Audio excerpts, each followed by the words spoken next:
तहरीर तक corona virus चीन में ही तकरीबन 80,000 लोगों को इन्फेक्टेड कर चुका है और 3,281 अमवात वाक़या हो चुकी हैं। ये वायरस यकीनी तौर पर जानलेवा है, जो शदीद फ्लू या दीगर सांस की बीमारियों के मुकाबले में शनाख्त करना मुश्किल है। खौफनाक बात यह है कि सिर्फ चाइना में ही अमवात की तादाद 3,281 तक पहुँच गई है। इसकी वजह यह है कि कोरोना वायरस की अलामात ज़ाहिर होने से पहले ही फैल चुका था। इसका मतलब ये है कि आप खुद को भी और दूसरों को भी इन्फेक्टेड करवा सकते हैं। 2 हफ्तों के दौरानिए में आपको शदीद फ्लू और सांस में दुश्वारी का सामना करना पड़ सकता है। यह किसी हद तक ख़तरनाक है। एक ही दिन में हलाकतें हज़ारों की तादाद में आ गई हैं। इसका मतलब ये है कि वायरस दिन ब दिन फैल रहा है और अमवात की शरह में बदतरीन हद तक इजाफा हो रहा है। चीन के बाद इटली में 70,000 अफराद इन्फेक्टेड हुए और 6,800 अफराद मौत की नींद सो गए। इनमें कोई शक नहीं कि चाइना की हुकूमत ने इस वायरस के फैलाव को रोकने के लिए हद मुमकिन कदम उठाए हैं। बदतरीन मुतासरा इलाकों में नए हस्पताल बनाए गए और कौम ने वायरस को रोकने के लिए तिब्बी माहिरीन और फौज को मुतहरक बनाया और साथ देने के लिए आगे बढ़े। बदकिस्मती से देर हो चुकी थी, क्योंकि यह वायरस ना सिर्फ चीन में फैला बल्कि 194 ममालिक को अपनी लपेट में ले गया, जिनमें ज़्यादातर मुतासर ममालिक Italy, USA, Germany, Spain, Iran, France, Switzerland, South Korea, United Kingdom, Netherlands, Austria, Belgium, Norway, Israel, Brazil, तुर्की, ऑस्ट्रेलिया और भी 176 ममालिक शामिल हैं।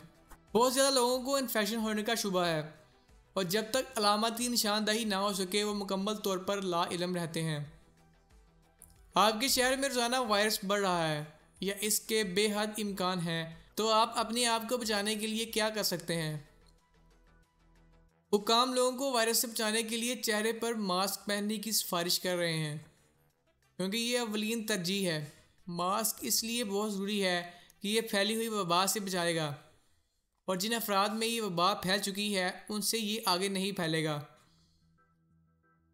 अमेरिकन CDC ये तजवीज़ करता है कि जब भी छींक या खांसी आए तो फ़ौरन हाथों को धो लीजिए और टिशू का इस्तेमाल कीजिए और टिशू को फ़ौरन डस्टबिन में डाल दें ताकि इस टिशू से वायरस मज़ीद ना फैल सके। आपने ये सुना होगा कि जब आप बीमार हो जाते हैं तो आपको विटामिन C की ज़रूरत होती है। विटामिन C के सप्लीमेंट सर्दी और फ्लू के दौरान इस्तेमाल किए जाते हैं और बताया जाता है कि किसी भी वायरस के खिलाफ विटामिन C भरपूर मिकदार में लिया जाता है।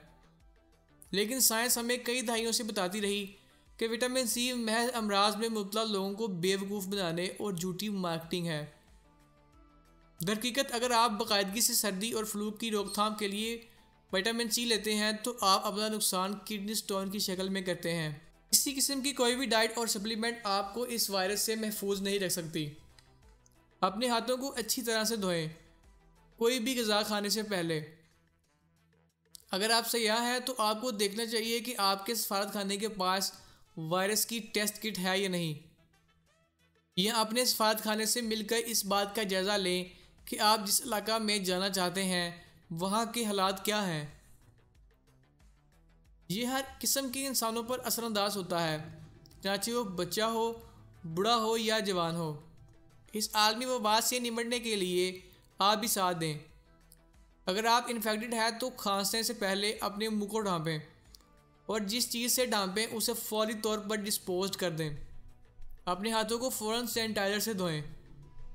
इसके बाद आप यकीनन वायरस से बच जाएंगे, लेकिन आपकी लापरवाही आपके बच्चों, आपके अजीज़ों और वालिदैन की जानों को ख़तरे में डाल सकती है।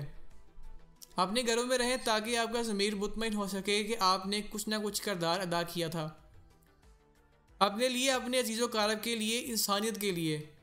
हम चाहते हैं कि आप हर वबा से महफूज रहें और एहतियाती तदाबीर पर अमल करें। तमाम दुनिया की इंसानियत के लिए हम दुआ गो हैं। Stay home, stay safe.